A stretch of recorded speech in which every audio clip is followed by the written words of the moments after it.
Hello and welcome back, Squirrel Nation. Today we're covering a guide on how to play Kahlii. For those of you new to the channel, please smash that subscribe button so you don't miss out on any of our amazing future content. Today's video, I'm going to focus on how to utilize Kahlii's ultimate because I feel that's the main aspect of her kit that makes her just the wonderful champion that she is. A few notes about Kahlii is she's extremely good poke champion because she has very high range on her ultimate and very high damage. Another thing to consider about Kahlii is her auto attacks actually do a lot of damage because they are enhanced by her abilities. Finally, Kahlii is an outstanding solo queue hero because Kahlii she scales very well into late game, and she can just zone enemies away from their towers, or she can use her ultimate to defend towers. So with Kahlii, you always can stall the game to late game and always get back into games. That's something that I really love about her. For the remainder of this video, I'm going to cover different ways to utilize Kahlii's ultimate to get the most effect and impact out of her. And then to wrap up the video, I will cover my method for practicing the usage of her ultimate. And finally, for those of you not as familiar with Kahlii, I will do a quick overview of her abilities and things you should definitely know about.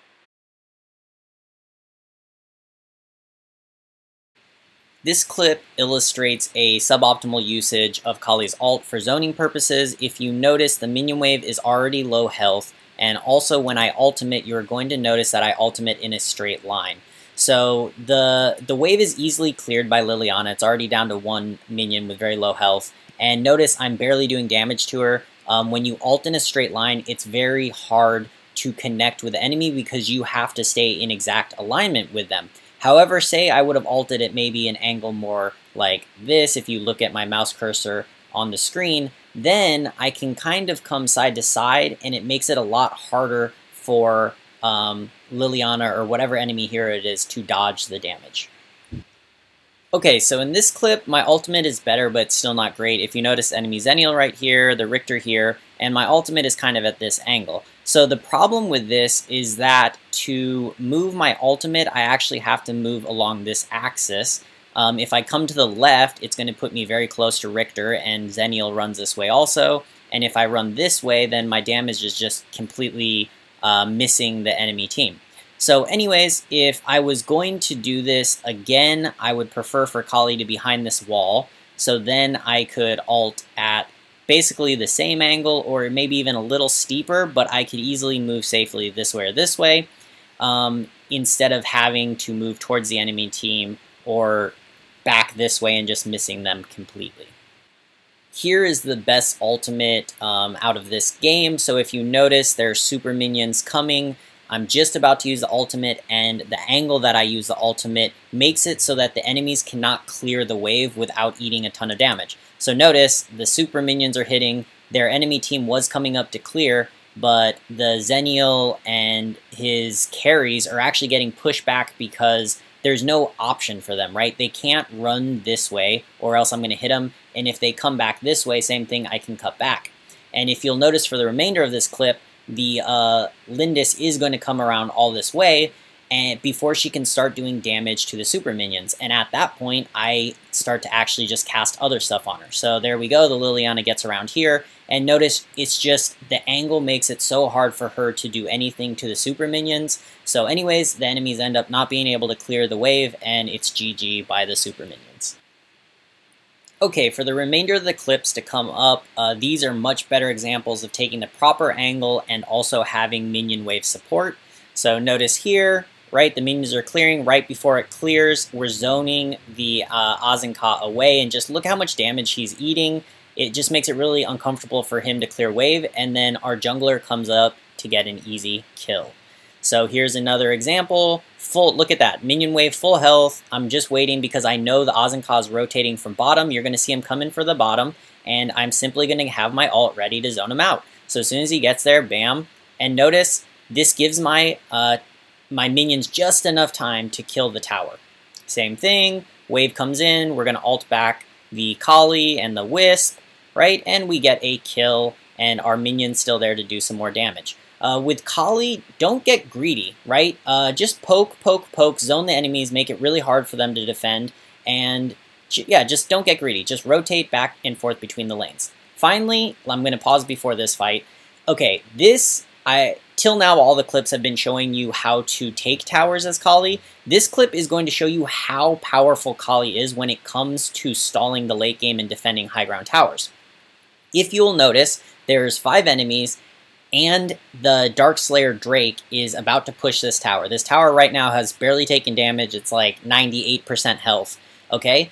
And look at my usage of the S1 and ultimate to clear these minion waves, clear the Drake, and push back the enemies. And the other thing to make it even worse is there's actually 2 minion waves. So there's this current minion wave we're killing, and then another one coming up right behind it. But anyways, we're ulting from a safe distance as Kahlii. Notice I'm barely in danger. That's probably the closest I get at any point. We're just zoning.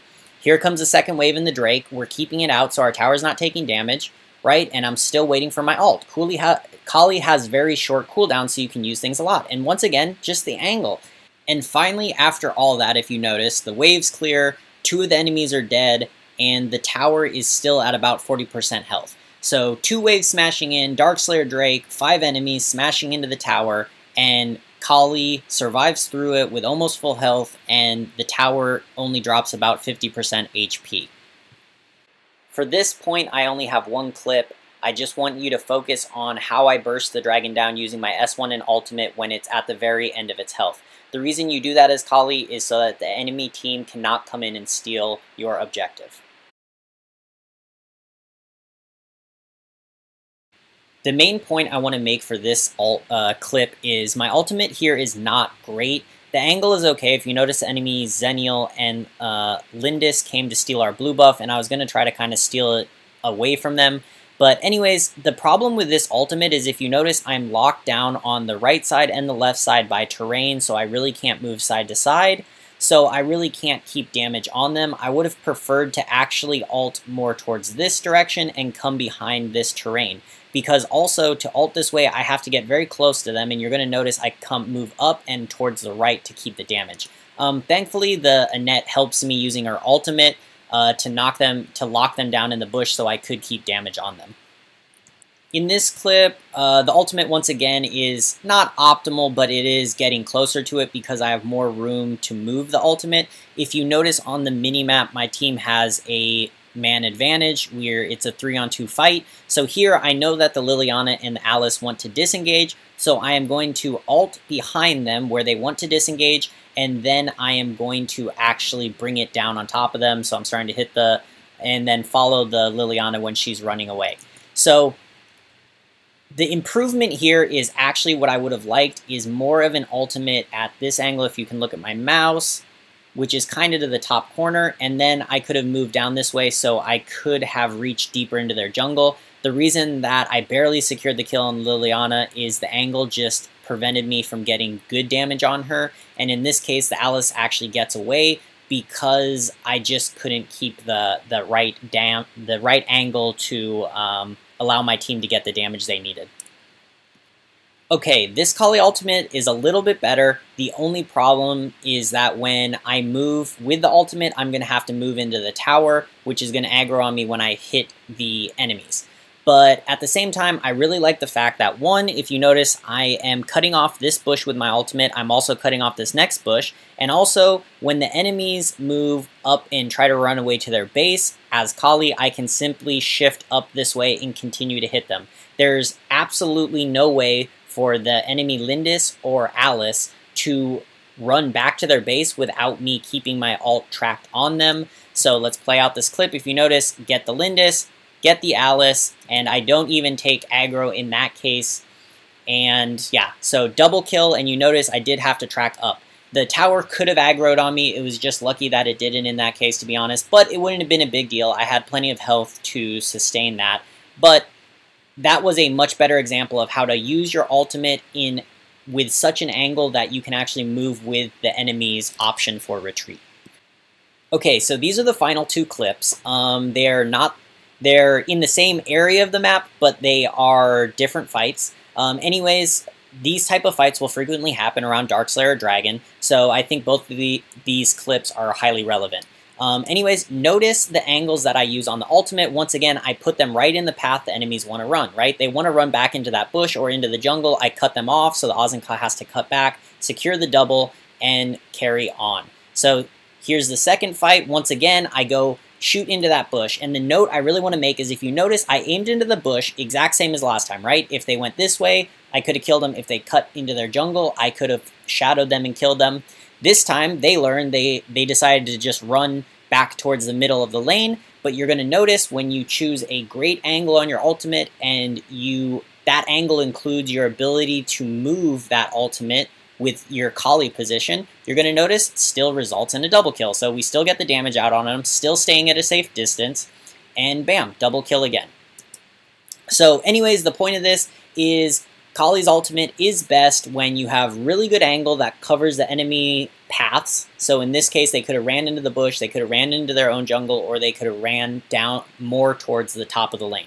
And in all cases, this was the best ultimate because I covered all three routes with Kahlii's ultimate.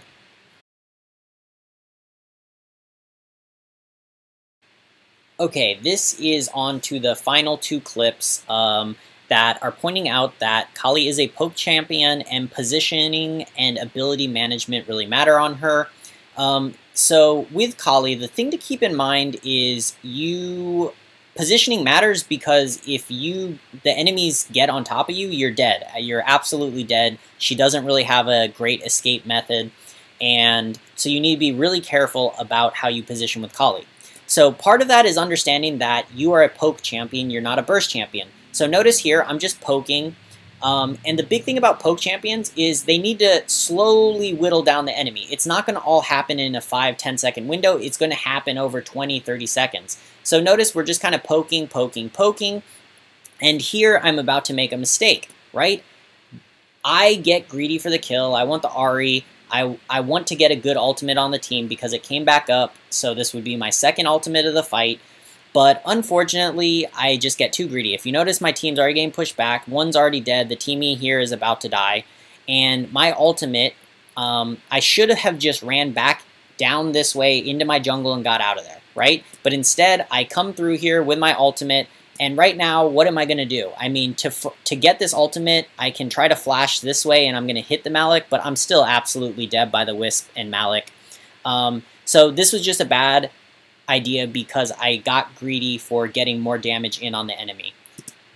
So here we go. Bam, they hop on me. I'm dead. Okay, surprise, surprise. So anyways, this is a much better example. This fight is going to last like 30-40 seconds. I'm going to ult twice. So if you notice, I'm targeting the squishies, getting the Wisp down, getting him scared.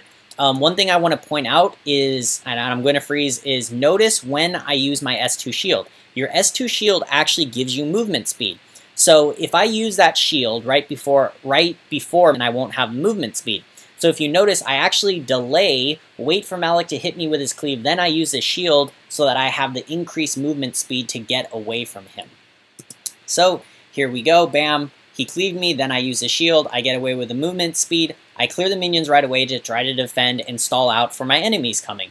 So this is a great example of slow and steady with poke champions. So we saw me use the first ult, here's the second ult, and I'm going to get that perfect angle. You can see me adjust it so that I can sneak it behind the Malik and I get the kill on both the squishies, right? Same time, my Zill gets the kill on the Malik, and notice how low he is. If I wouldn't have been zoning the enemies back, and if you saw the Azenka and the Ahri were trying to run away from my ult, they could have killed Zill. So not only did I protect Zill, but my ult took the appropriate angle to actually secure a kill on both the enemies trying to run away, and it took the right angle so that the Malik couldn't step into it and defend his squishies.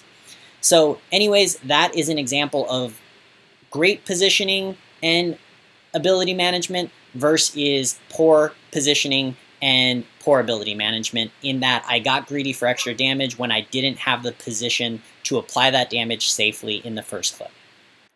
Okay, so I think the best way to practice Kahlii's ultimate is in 3v3 because you get to do so many different ultimates at different angles and try new things.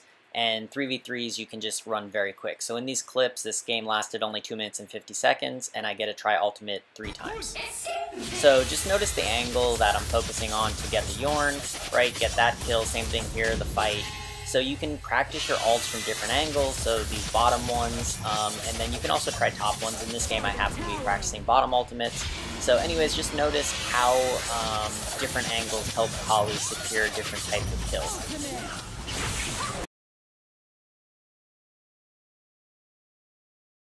Okay, so overall Kahlii is quite straightforward in her kit.